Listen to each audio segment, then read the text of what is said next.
All right, this is our third set of notes from Chapter 10 on the theory of VLE. So in this set of notes, to be honest, there's really not too much to it. It's just I call it some notes on chemical potential. And so, all I want to emphasize to you is that chemical potential is, by definition, a partial molar Gibbs free energy. So all of the expressions and all of the relationships that we worked out in the last chapter for partial molar properties are applicable to chemical potential because chemical potential is nothing more than partial molar Gibbs free energy. Okay? And so that's going to be the main takeaway from this set of notes. Okay? And so what I mean by that is, again, chemical potential is nothing more than partial molar Gibbs free energy. So all of our relationships from the last chapter are applicable to chemical potential, right? And so, by definition, mu I is just equal to G bar I. Chemical potential is equal to partial molar Gibbs free energy. So by definition, then, it'd be equal to the differential of my extensive Gibbs free energy with respect to the moles of Ni, everything else held constant.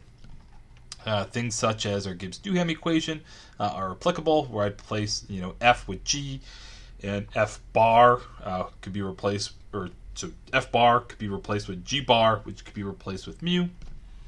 And then, a couple of useful ones would be, in terms of limiting conditions, right? So, in the pure component limit, my partial molar property is just equal to my pure component molar property, okay?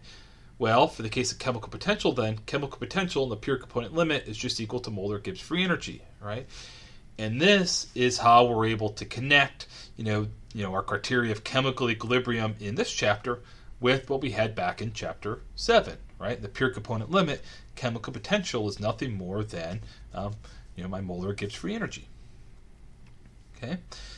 So, as we leveraged in the last homework set, for the case of binary systems, all right, we can simplify our expressions for calculating partial molar properties, as such. So I can, leverage the Gibbs-Duhem equation to calculate partial molar properties in terms of my, molar G. In this case, using differentials and mole fractions rather than moles. Okay, and in the case of constant n, I can go back and use all of my closed system terms or expressions from Chapter 5 and rewrite them in terms of partial molar properties, where partial molar G here would become mu I. Right. So for example, all right, d mu I is equal to v bar I dp minus s bar I dt, or mu I is equal to h bar I minus t si. Right. I could take my chemical potential and write it as a sum of an enthalpic and entropic contribution. Okay. Then last, right? So in the last chapter we talked about the Gibbs theorem, right? And so the idea behind the Gibbs theorem is, I have a box containing a mixture of ideal gas molecules.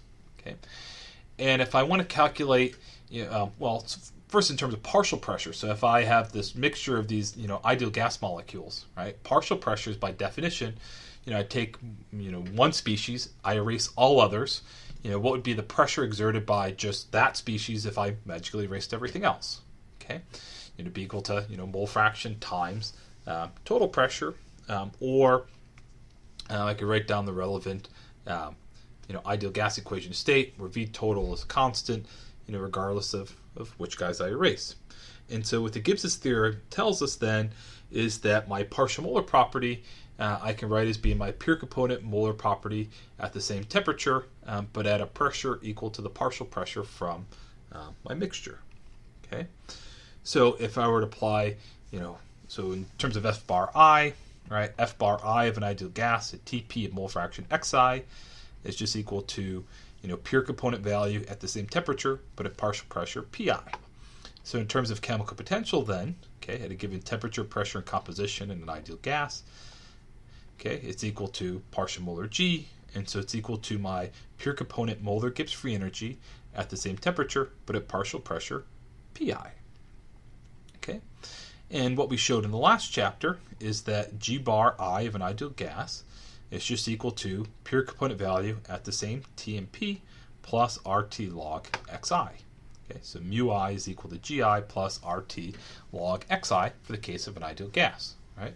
We worked this out back in the last chapter. Okay, only here now, rather than G bar I, partial molar Gibbs free energy, we have chemical potential.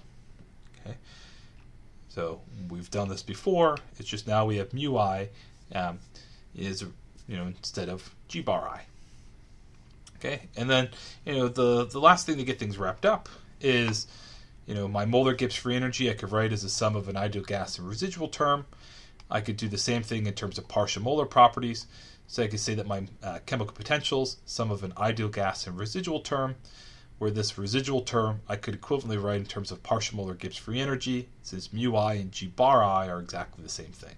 Okay, and the reason for doing this is we saw back in, I believe it was chapter 7, that I could calculate the residual Gibbs free energy of an ideal gas using a cubic equation of state.